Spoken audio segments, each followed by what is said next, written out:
Okay, it looks like we made it back. Rough week, survived this. Weeks from here should be a little bit easier for us. Glad to have you back. Want to talk a little bit about the boot process. Boot process is how a computer starts, uses the BIOS, we talked about that, basic input-output system. That's used by, basically starts up the hardware so it's working. Then we have to read the kernel file. Kernel file is on the boot device. It's core of the operating system.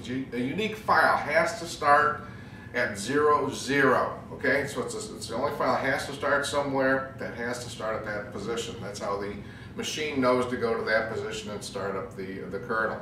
After the kernel's loaded, then we run the registry. Now the registry is a huge, huge file.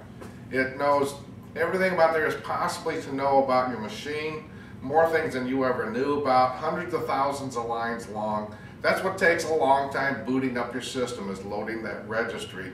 So the computer knows everything about everything there is to know on your computer, hardware and software. Some of the software settings when you install software goes through and makes changes to the registry.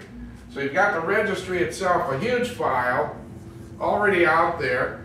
Now you install new software. Okay, got a CD or download it, you install it. When you install it, it runs through a routine and it has to make changes in the registry for your new software. Okay, those changes have been there. Everything's done, install's done, it comes up and says you must reboot. Why do you have to reboot? Because registries only read once when you start up the system. What's in the mainframe right now, or the computer right now, is not the new software. So you need to reboot your system. It's a warm boot.